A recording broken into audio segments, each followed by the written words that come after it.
Centralisation anti-migratoire.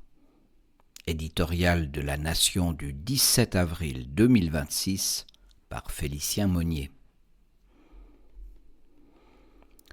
En l'an 2000, en campagne pour l'accord sur la libre circulation des personnes avec l'UE, le Conseil fédéral promettait un modeste sol migratoire annuel de 8000 personnes. Quelques années plus tard, ce chiffre s'est stabilisé à plusieurs dizaines de milliers. Berne s'était bien planté. Il y a 6 ans, la Ligue vaudoise a donc soutenu l'initiative pour une immigration modérée qui visait la résiliation effective de la LCP.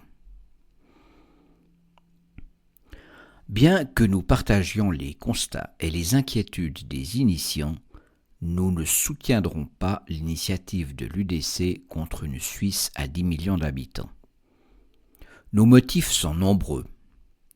Dans cet éditorial, nous limitons nos critiques aux dérives antifédéralistes de l'initiative.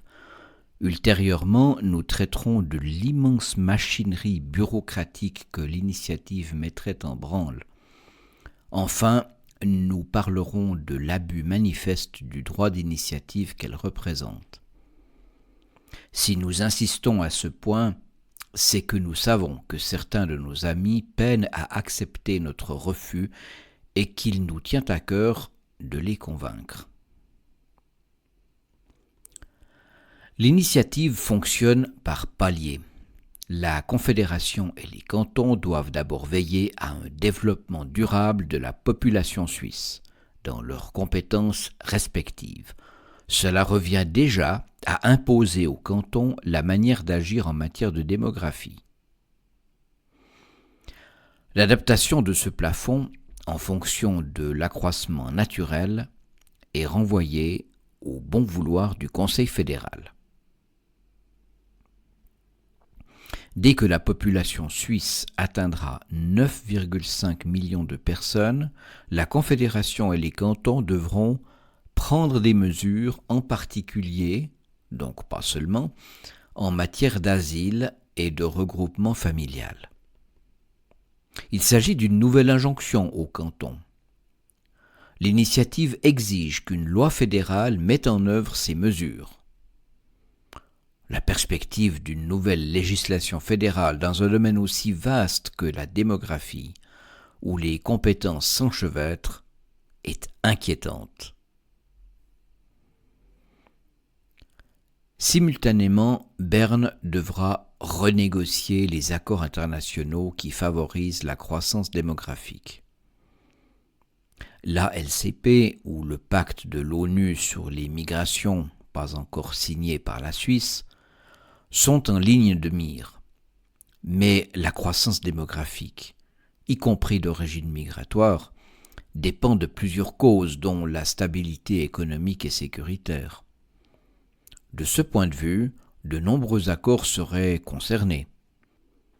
Et Berne négociera mal si c'est contraire à ses convictions. Le terme de favoriser n'imposant en outre aucune immédiateté entre la cause et les effets, il sera facile à la Confédération de prétendre avoir pris des mesures sans se préoccuper de leurs résultats. Cela s'appelle l'irresponsabilité.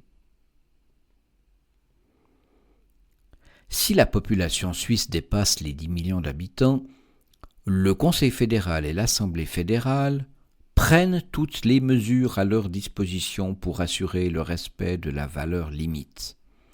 Cette formulation fleure bon le recours aux pleins pouvoirs fédéraux, ce qui ne nous plaît guère. Passé ce seuil, les cantons n'ont en tout cas plus voix au chapitre, ce qui est intolérable. Si dans les 2 années suivant le dépassement des 10 millions d'habitants, la population n'a pas baissé, Berne devra résilier la LCP. Cette résiliation n'est donc qu'une ultima ratio applicable dans plusieurs années. C'est ici la grande différence avec l'initiative dite de résiliation que nous soutenions en 2020. Autrement dit, il serait non pertinent d'accepter l'initiative en espérant torpiller le paquet d'accords avec l'UE actuellement en examen aux chambres. On ne peut pas exclure non plus que la loi fédérale, exigée par l'initiative, attribue aux cantons des quotas de croissance démographique.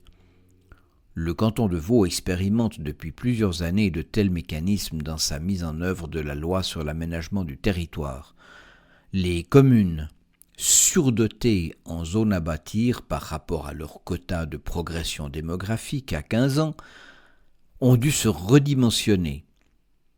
Nous reviendrons sur l'invraisemblable bureaucratisation qui en découlera.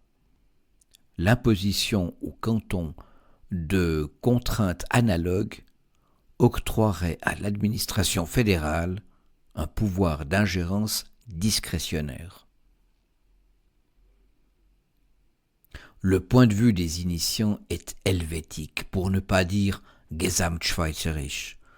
La fixation d'une limite quantitative globale exclut toute différence entre les cantons, malgré leurs fortes divergences actuelles. Les populations neuchâteloises et jurassiennes sont quasiment stagnantes depuis 15 ans. Des régions de l'arc jurassien ou des Alpes sont même en déclin. On ne pourrait reprocher à leurs autorités de vouloir les repeupler. La plus grave atteinte que cette initiative porte aux souverainetés cantonales est en fait la fixation elle-même au niveau fédéral d'un plafond démographique. Toute centralisation aggrave les méfaits de la croissance démographique. Éloignement des citoyens et des autorités, dilution des relations personnelles, complexification des processus administratifs, recours accru à l'État. Elle vide les cantons de leur substance politique et affaiblit du même coup leur force assimilatrice. Dans un contexte de croissance, même sur fond d'immigration mal contrôlée, le cap à suivre est celui de la décentralisation, de la restitution aux cantons de leurs compétences, pas celui de la centralisation. Nous voterons non à l'initiative « Pas de Suisse à 10 millions ».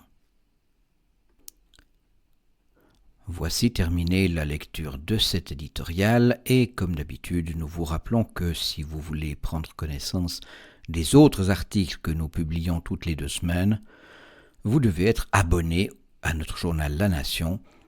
Pour cela, rien de plus simple, rendez-vous sur notre site internet www.ligue-vaudoise.ch.